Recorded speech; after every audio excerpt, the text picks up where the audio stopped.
A man who shrinks to the size of an ant and talks to insects doesn't sound like the recipe for a particularly engaging character. But Hank Pym, Marvel's first Ant-Man, defies these expectations, and across nearly 6 decades of appearances in comics and other media, has captivated audiences with storylines both amazing and not so amazing. The point here is that this is a complex, flawed character, and when handled right, maybe one of Marvel's best. And I think Hank Pym's depiction in Avengers Earth's Mightiest Heroes shows this better than almost anything else. So, due to repeated requests, we're going to talk about Hank Pym and his tragic character arc on this show, which sees him struggle more and more, stuck between his principles and the world he finds himself in, until eventually he snaps. I'm going to run through 4 key stories in the show that show this journey, talk about how well the show depicts this character, and I'm going to offer a suggestion that Hank's tragic journey was hinted at from the show's very start.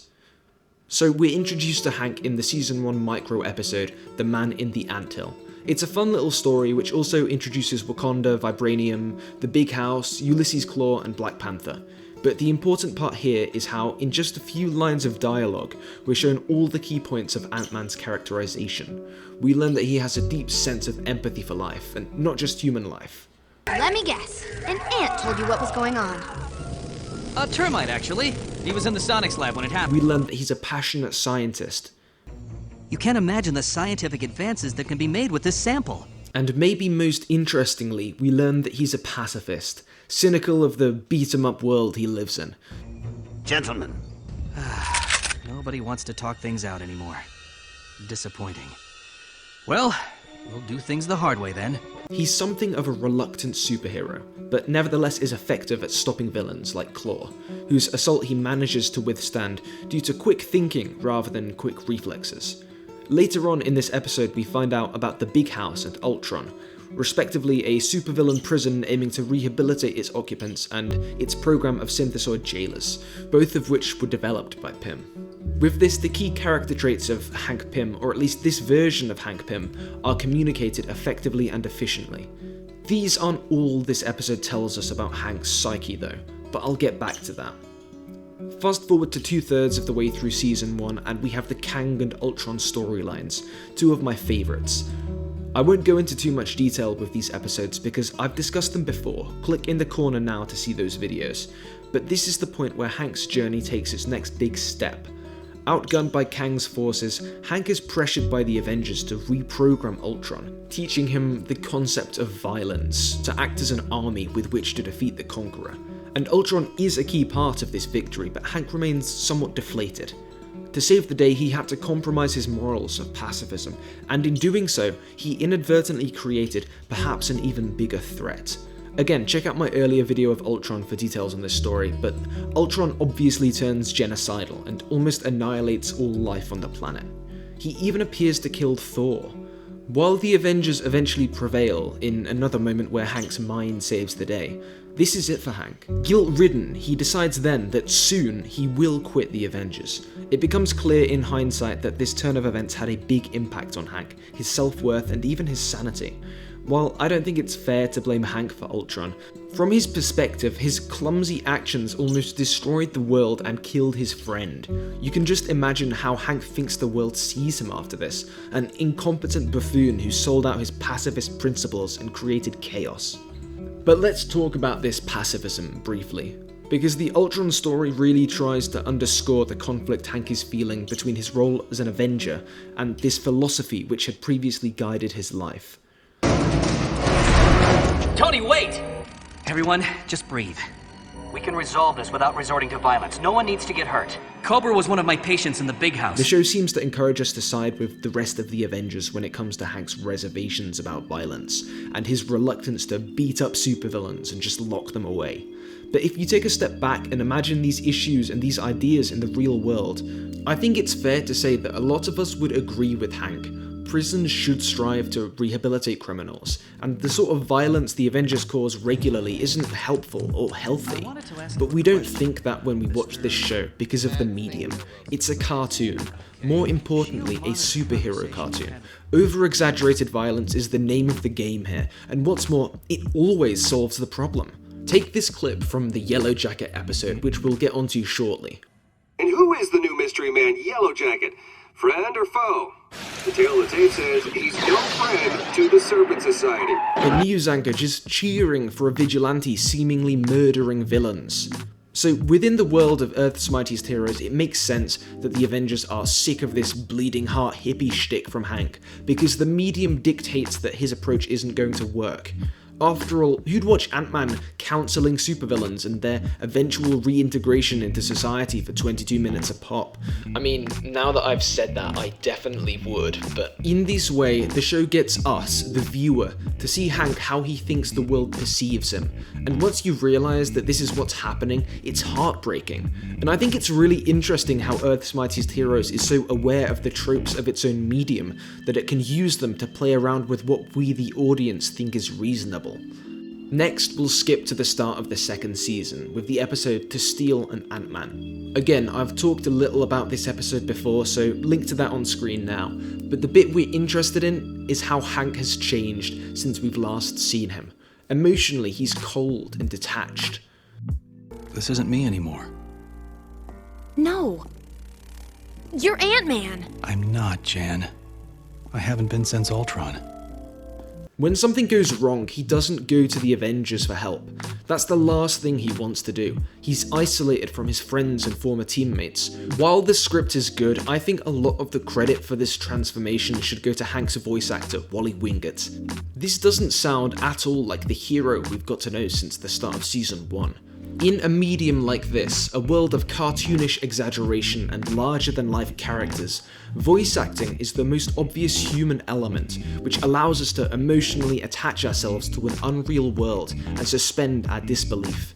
In actually changing the voice of Hank Pym this much, this connection is shaken, and it's just as startling for us as it is for Janet to see what's happened to Hank. But this episode is also important for Hank's arc from a narrative point of view, because he learns in it that he's able to solve his own problems without being Ant-Man. And he learns something else too, that even if he stops being an Avenger, stops engaging in their cycles of endless violence, that genie is already out of the bottle. His prior existence as Ant-Man will continue to haunt him and drag him into confrontations, and it seems like the moral Hank draws from this episode's climax is that these situations, contrary to what he had always thought, are solved through conflict and fighting. This change comes to fruition in the episode Yellowjacket. A quick summary of this episode is that after months of radio silence, the Avengers hear from a downwardly spiraling Hank, who is then seemingly assassinated by a mysterious new character named Yellowjacket. Yellowjacket is something of a vigilante, hunting down the Serpent Society and appearing to kill them all. However, it turns out that this Yellowjacket is actually Hank, who's seemingly gone through some sort of mental break and disassociated almost entirely from his previous identity. While it turns out he wasn't actually killing these villains, just sadistically imprisoning them, this episode ends with Hank still Yellowjacket, still a version of himself committed to violence as the answer, who has entirely abandoned Hank's earlier ideals of pacifism and rehabilitation. Again, credit should go to Wally Wingert for his voice acting here. The only reason this episode's mystery works at all is that he is able to give a voice performance for Yellowjacket that doesn't sound like Hank, in an entirely different way to the broken and depressed version of himself which we saw earlier in the season. Stings, doesn't it? Maybe it'll help you remember to stay out of my way. All of my systems and alarms were disabled without me ever knowing it. I'm not dealing with some common thief. But the point I want to make here comes back to what I said earlier about the show's awareness of the violent inherent in its own form. What I like about this arc of Hank's mental breakdown into Yellowjacket, distressing as it may be, is that the show wants you to think about it in those terms, as a breakdown. A lesser show may have played Hank's transformation from pacifist scientist into violent vigilante as a good thing, as recognizing what needs to be done to stop the villains and overcoming cowardice. This is not what we get here though. The fact that this arc ends with Hank as Yellowjacket leaves a bit of a bitter taste in the mouth, and I don't think we're supposed to think this is a healthy place for Hank to be in.